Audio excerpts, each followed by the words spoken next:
Bonjour à vous, bienvenue dans le blog Art Floral Pro. Mon nom est Isabelle Harrison, artisan floral. Avec le retour du temps des fêtes, on voit revenir le poinsettia. Cette plante autrefois, c'était l'apanage du fleuriste, de l'artisan floral. C'est plus le cas aujourd'hui, elle est très démocratisée, on la voit partout. Et non seulement on la voit partout, mais en plus, elle est présentée et très bien présentée à un prix qui est impossible pour nous, petites entreprises, à concurrencer. Comment on fait pour tirer son épingle du jeu? Il y a des possibilités. Il y a plusieurs possibilités et c'est d'abord et avant tout de recadrer dans nos forces. Dans cette optique, un magazine nous a demandé, à Joanne Martel et à moi-même, de présenter des poinsettias différemment, justement pour sortir de ce que l'on voit partout, et ça a surpris. Le travail qu'on a fait, ce qu'on a reçu comme commentaire, c'est que c'était étonnant ce qu'on pouvait faire avec une simple plante à partir de son contenant. Alors, dans cette vidéo, on vous présente un petit diaporama des idées qu'on a sorties, mais aussi commentées pour recentrer dans les forces de l'artisan floral, c'est-à-dire en premier lieu nos connaissances botaniques, l'entretien des plantes. Ça a l'air de rien, mais c'est extrêmement important et ça peut faire toute la différence lors d'une vente. En deuxième point, il faut sortir le client de sa zone de confort quand on travaille le matériel pour justement aller créer un effet de surprise. Et ça aussi, c'est très important lors de la vente de l'utiliser.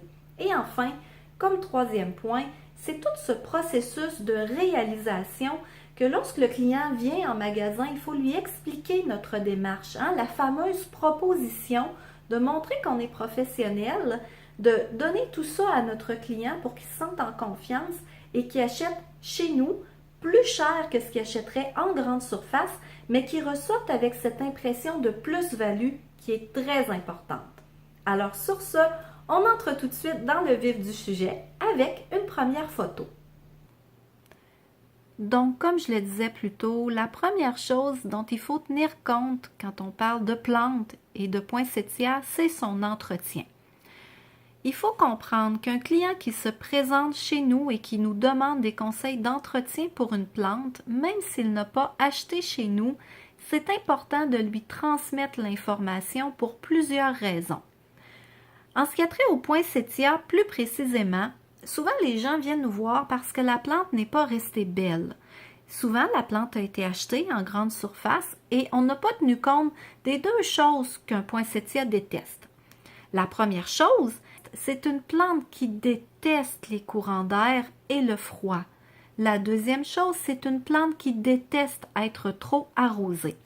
Alors souvent, ce qu'on voit quand la plante a été mal entretenue, c'est que la bractée, qui est la feuille colorée qui cintre la fleur, elle tache ou elle se recroqueville. Quand ça arrive, c'est une plante qui a été exposée au froid et au courant d'air, ou aussi à un surplus d'eau.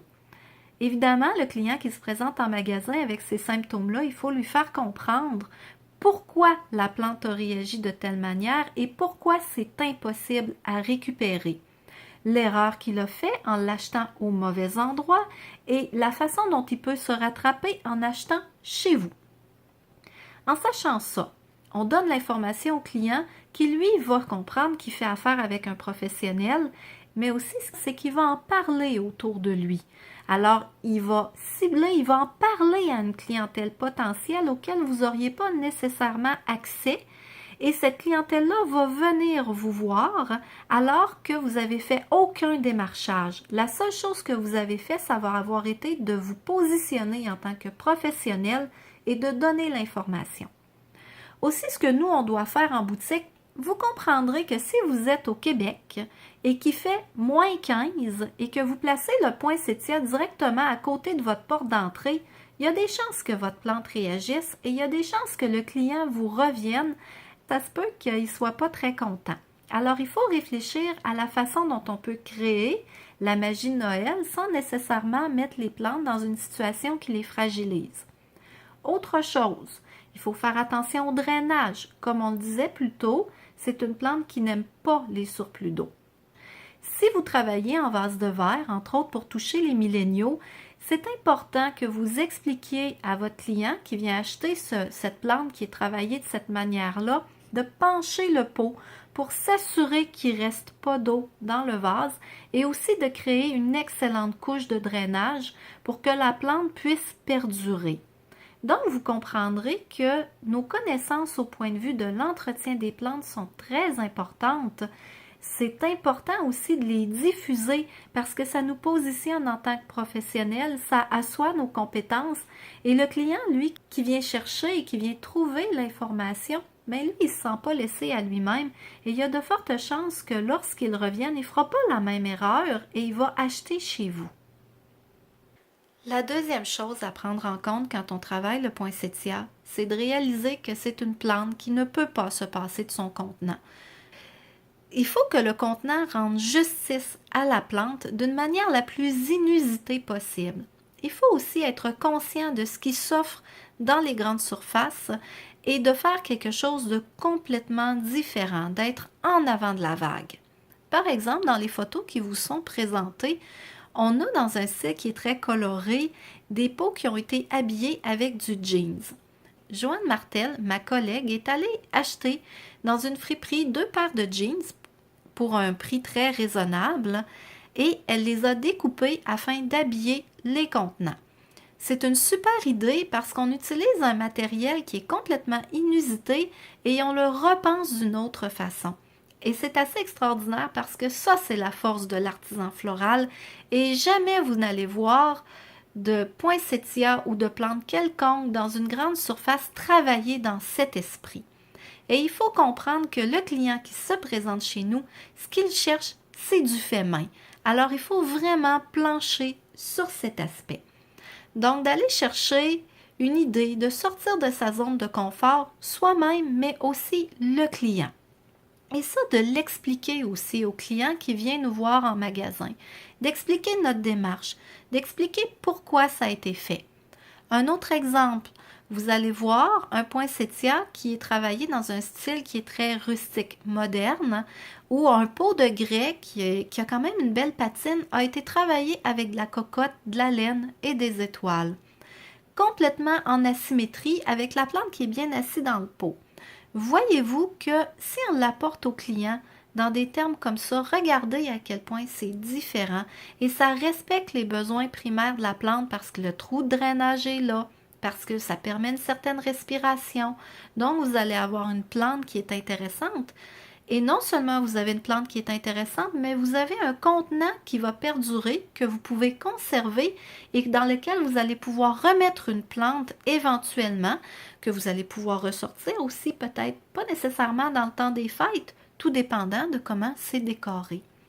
Alors vraiment d'expliquer le choix du matériel, de se sortir de sa zone de confort et de l'apporter aussi dans notre style personnel, de se respecter. Par exemple, si on est une boutique très classique, il y a possibilité de prendre des pots qui sont très chics pour des prix raisonnables, mais de les travailler différemment, avec une touche, une plus-value qui va faire la différence au bout du compte.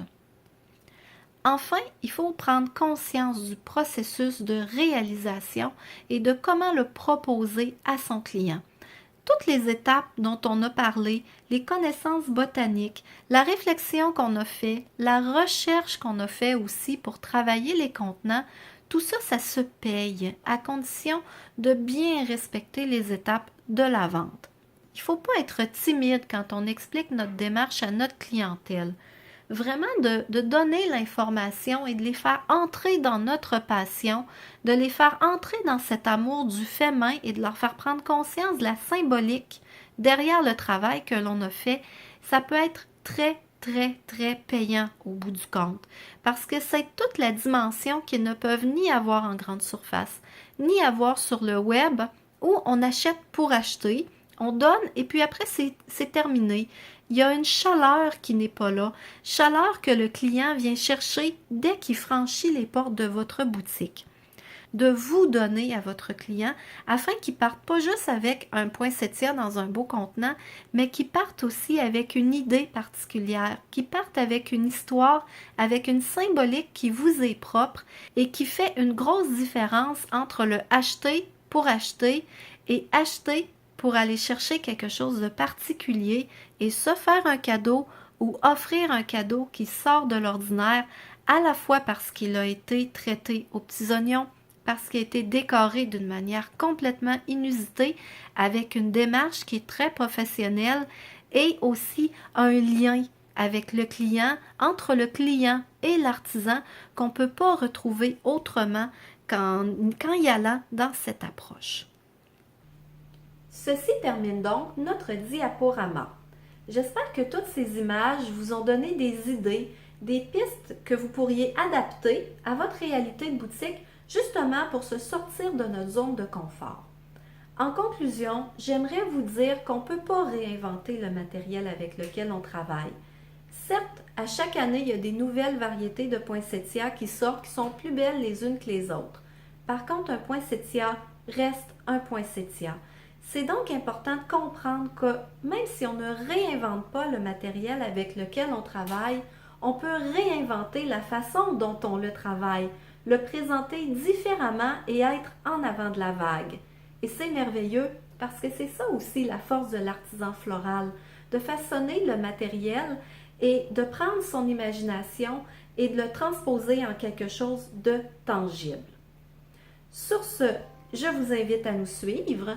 Si vous n'êtes pas abonné au blog Art Floral Pro, je vous invite fortement à le faire en allant au www.leblogartfloralpro.com et vous inscrire à notre infolettre afin qu'on puisse vous alimenter, continuer de recevoir des idées, des outils et le petit boost parfois qui nous manque afin de maximiser notre rentabilité avec simplicité et créativité.